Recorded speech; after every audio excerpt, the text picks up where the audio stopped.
कहानी शुरू एक आइलैंड से होती है जहाँ पर सैम्यूल नाम का रिपोर्टर तस्वीरें ले रहा था। सैम्यूल जिन लोगों की तस्वीरें ले रहा था वो सभी सो रहे थे। न जाने इस आइलैंड पर 3 दिन पहले क्या हुआ था कि अब तक सब सो रहे थे और जागे ही नहीं। कोई स्विमिंग पूल में सो गया तो कोई बस में, कोई होटल में तो कोई चर्च में ही सोया रहा। सभी के अंदर किसी भी तरह का बदलाव नहीं हुआ था। बस फर्क सिर्फ इतना था कि अगर उस इंसान को उसकी जगह से सोते हुए हिलाया जाता तो उनका ब्लड प्रेशर अचानक से बढ़ जाता था। इसीलिए तो जो जहाँ था उसे वहीं पर छोड़ दिया गया। रिसर्चर्स और डॉक्टर सभी साइलेंट पर आकर सबको चेक करते हैं, मगर किसी को भी इनकी बीमारी का पता नहीं चलता कि आखिर इस साइलेंट पर हुआ क्या था। मगर हैरानी की बात ये थी कि जो लोग इस आइलैंड पर बाहर से आए थे उन पर इस चीज का कोई असर ही नहीं था। इसीलिए सभी अपना कैंप डालकर इधर ही आइलैंड पर रहने लगे थे ताकि वो इसके पीछे की वजह जान पाए। साथ ही किसी भी रिपोर्टर को यहाँ पर आने की इजाजत नहीं थी। लेकिन रिपोर्टर सैम्यूल, जिसको हमने कहानी के शुरू में देखा, वो चुपके से यहाँ पर आ गया था और बस की तस्वीरें ले रहा होता है जहाँ पर सभी लोग बहुत ही सुकून और इत्मीनान से सो रहे थे। वो बस में एक औरत के हाथ में गोल्ड फिश, गोल्डन मछली को पकड़ते हुए देखता है जो हिलजुल रही थी। इसीलिए सैम्यूल उसे अपने साथ ले लेता है ताकि वो उस मछली से बात कर सके और उसे अकेलापन भी महसूस न हो। इस आइलैंड पर परिंदे और जानवरों को कुछ भी नहीं हुआ था। अब तस्वीरें लेने के बाद सैम्यूल एक घर में जाता है जहाँ पर बिस्तर में एक लड़की सो रही थी जिसका नाम स्टेला था। सैम्यूल उसको पहले बहुत ही गौर से देखता है और फिर वहाँ से चला जाता है और जाकर दूसरे कमरे में सो गया था। जिस दौरान वो देखता है कि स्टेला के घर के बाहर 2 रिसर्चर्स खड़े थे। सैम्यूल उनको छुप कर देख रहा था। असल में जैसा कि हमें पता है इधर किसी भी रिपोर्टर को आना मना था। अगर सैम्यूल के बारे में उन्हें पता चल जाता तो सैम्यूल को सजा भी हो सकती थी। अब उनके जाने के बाद सैम्यूल चुपचाप दूसरे कमरे में जाकर सो जाता है। तभी सोते हुए वो एक सपना देखता है। उसे अपने सपने में वही लड़की स्टेला नजर आती है जिसके घर में वो सो रहा था। स्टेला एक मॉल में कुछ चीजें खरीद रही थी। वो जब उसको उसके नाम से पुकारता है तो स्टेला हैरानी से उसकी तरफ देखती है और पूछती है कि तुम्हें मेरा नाम कैसे पता। तभी उसकी नींद खुल जाती है। वो देखता है सुबह हो गई थी। रेडियो सुनता है और सो रही स्टेला से बातें भी कर रहा था। अब सैम्यूल फिर से तस्वीरें लेने के लिए निकल जाता है। एक चर्च में जाता है जहाँ पर कई सारे लोग मौजूद थे। वो उनकी तस्वीरें लेता है और फिर कुछ देर आराम करने के लिए उन्हीं के बीच में बैठ जाता है जिधर उसकी आंख लग गई थी। वो सपने में फिर से स्टेला को देखता है। इस बार वो दोनों आमने सामने बैठे थे। स्टेला सैम्यूल से पूछती है कि क्या इधर तुम पैसे कमाने के लिए आए हो? सैम्यूल कहता है नहीं, मैं इधर बस कुछ तजुर्बा हासिल करना चाहता हूँ जिसके बाद मुझे आने वाले कल में शोहरत मिल सकती है। तभी फिर से उसकी आंख खुल जाती है और वह चुपचाप वापस स्टेला के घर आ गया था जहाँ पर वो स्टेला की चीजों को देखने लगता है। तभी उसे एक डायरी मिलती है जिसको स्टेला हर रोज लिखा करती थी। सैम्यूल उसकी डायरी को पढ़ने लगता है। अब वो जैसे जैसे डायरी को पढ़ता जा रहा था उसे लगता है कि जैसे वो पता नहीं स्टेला को कितने अरसे से जानता हो। अब इसी तरह हर रोज स्टेला सैम्यूल से आकर बातें किया करती। सैम्यूल उससे पूछता है कि लंबी नींद में तुम क्या महसूस कर रही हो? वो कहती है कभी कभी बहुत सुकून मिलता है मगर कभी तो ऐसा लगता है कि जैसे मैं बहुत ही गहराई में गिरती जा रही हूँ। वो बताती है कि मैं सबसे आखिर में सोई थी। जब मैं रात में घर आ गई मैंने सबसे पहले अपने पियानो टीचर को सोते हुए देखा था जो अचानक से पूरी क्लास के सामने सो गई और उसके बाद से इस बीमारी ने यहाँ पर कर्ज श्राप ने हर इंसान को अपने काबू में ले लिया।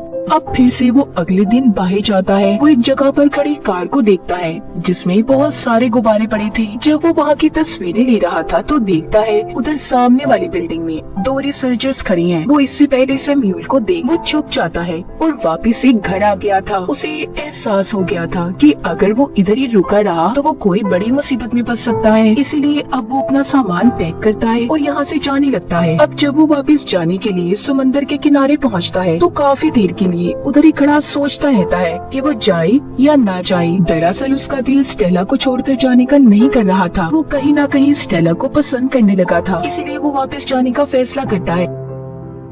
अब जब भी वो सोता स्टेला उससे बात करने उसके सपने में आया करती थी। एक दिन स्टेला उससे सपने में पूछती है कि तुम मुझे असल वजह बताओ, तुम यहाँ पर करने क्या आए हो? सैम्यूल बताता है कि 1 साल पहले मैं इस आइलैंड पर छुट्टियाँ गुजारने आया था। मैंने तुम्हें एक ग्रोसरी स्टोर पर देखा, फिर तुम एक होटल में गई। मैं तुम्हारे पीछे आ गया मगर मेरी हिम्मत ही नहीं हुई कि मैं तुमसे कुछ कह पाऊँ। तुम मुझे पहली नजर में ही पसंद आ गई थी जिसके बाद फिर हम मिले ही नहीं। इसलिए मैं वापस तुम्हारे पास आया हूँ ताकि तुम्हें अच्छे से जान पाऊँ। इतना कहकर सैमुअल दोबारा से असली दुनिया में जाग जाता है और मार्केट से इस्तेमाल का कुछ सामान लेने जाता है, जहाँ पर 2 रिसर्चर्स भी आ गई थी, जिसमें से एक सैमुअल को देख लेती है। तभी सैमुअल वहाँ पर सोने का नाटक करता है, जैसा कि इस आइलैंड पर सभी सो रहे थे। वो रिसर्चर डॉक्टर पहले तो उसे चेक करती है और फिर वहाँ से जो सामान भी उन्हें मिला था लेकर चली जाती है। उनकी जाते ही सैमुअल उस जगह पर बहुत मौज मस्ती करता है और फिर कैशियर के पास पैसे रखकर चला जाता है। वो दोबारा से स्टेला के घर आ गया था। इस बार उसे स्टेला के घर से कुछ और सामान मिलता है, जिसमें एक टेप रिकॉर्डर था। उसमें स्टेला ने अपनी सभी पसंद और नापसंद चीजों के बारे में बताया हुआ था। अब सैमुअल उस कैसेट को लगाकर टेप में सुनता है। उसे पता चलता है कि स्टेला को बहुत ही अजीब चीजें पसंद हैं, जैसे कि बिना सर की बार्बी डॉल, पानी में चलती हुई कश्ती और टाइपराइटर की आवाज उसे काफी पसंद है। इसीलिए सब चीजों को लाकर वो रख देता है ताकि स्टेला जब भी उठे और इन सब चीजों को देखे तो बहुत खुश हो। इसी बीच स्टेला ने ये भी बताया था कि उसे बीच समंदर के किनारे लंबी ड्राइव पर जाने का बहुत शौक है। ये बातें सुनने के बाद सैमुअल फिर से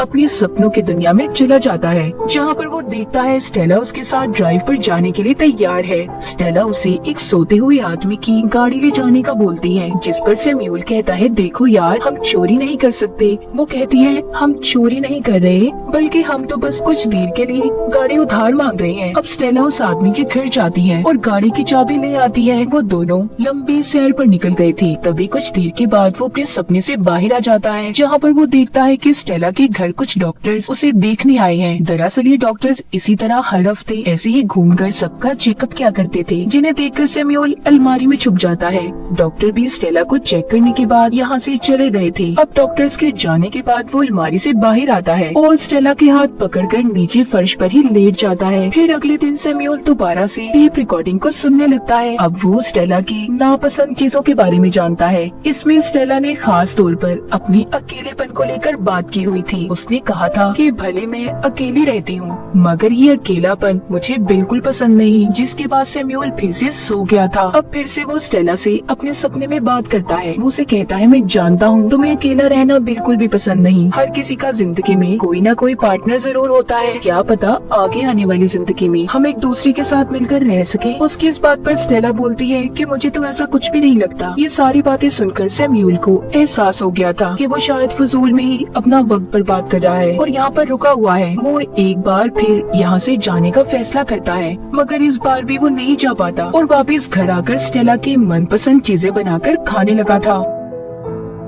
एक बार उसे फिर से अपना सपना आता है। सपने में स्टेला उसे कहती है कि तुम यहाँ से चले जाओ। जिस स्टेला को तुम किताबों और डायरी की वजह से जानते हो, वो स्टेला असल जिंदगी में बहुत अलग है। सैमुअल भी अब सोचने लगा था कि शायद स्टेला सच कह रही है। जिस लड़की से मैंने आज तक बात नहीं की, उसे मुझसे प्यार कैसे हो सकता है? मगर ये सिर्फ स्टेला ने उसे अपने सपने में कहा था। असल बात स्टेला के दिल में क्या थी, ये तो खुद वो भी नहीं जानता था। अब जब तीसरी बार सैमुअल यहाँ से जाने लगता है, तो न जाने उसे क्या हो गया था। उसे रास्ते में बहुत तेज प्यास लगती है। उसकी प्यास बुझने का नाम ही नहीं ले रही थी। वो जितना भी पानी पीता, उसकी प्यास और बढ़ती जाती और इसी के साथ साथ उसे बहुत ज्यादा नींद भी आ रही थी। उसे ये बात तो पता चल जाती है कि उसके ऊपर भी अभी साइलेंट की आबोहवा का असर होने लगा था। अब वो गिरते पड़ते किसी तरह भी स्टेला के घर पहुँच जाता है और स्टेला के हाथ पर अपना हाथ रखकर सो गया था। मगर अगली सुबह वो जाग जाता है। मगर सैमुअल इस बात को समझ गया था। वो भी यहाँ के लोगों की तरह जल्दी नींद में जाने वाला है, इसीलिए वो टाइप करके बहुत सारे नोट्स लिखता है और बाकियों की तरह ही नींद में चला जाता है। जिसके कुछ दिन बाद हम देखते हैं स्टेला के जिस्म में भी हरकत होने लगी थी। वो नींद से जाग चुकी थी, मगर उसके जिस्म में अब जरा सी भी ताकत नहीं थी, क्योंकि वो पूरे 3 हफ्तों की नींद के बाद जागी थी। वो हिम्मत करके उठती है और किसी तरह से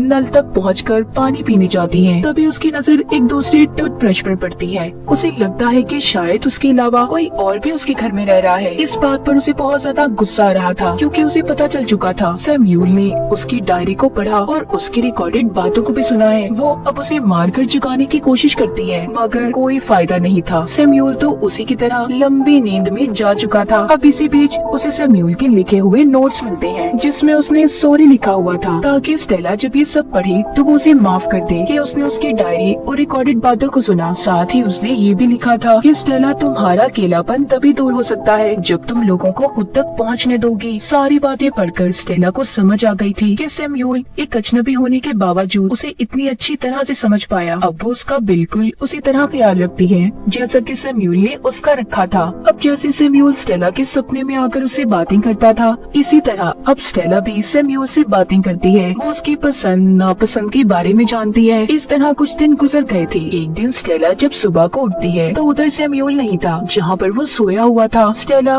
उसे पूरे घर में ढूंढती है, तभी वो उसे किचन में खड़ा नजर आता है। वो जब उसके पास जाता है तो स्टेला को ये बात महसूस हो रही थी कि वो सैमुअल से पहली बार नहीं बल्कि पता नहीं कब से उसे जानती हो, बल्कि अब वो दोनों एक दूसरे से बहुत ही अच्छी तरह से बातें कर रहे थे। ऐसा लग रहा था कि वो एक दूसरे के बारे में बहुत कुछ जानते हो। हम उसी औरत को देखते हैं जिसके पास से सैमुअल ने मछली ली थी। अब वो औरत भी नींद से जाग गई थी। उसके पास एक नहीं बल्कि 2 मछलियाँ थी, जो काम जाहिर है सैमुअल का ही था। उसने अपने हाथ में 2 मछलियाँ पकड़ी हुई थी। कहा जाता है ना कि अगर इंसान किसी चीज को दिल और लगन से चाहे तो वो उसे जरूर मिलती है। जैसे सैमुअल को स्टेला और उस आइलैंड पर चाहे कुछ भी था, मगर इन दोनों के लिए तो ये एक खूबसूरत हादसा था। और इसी के साथ इस फिल्म की कहानी भी यहीं पर खत्म हो जाती है।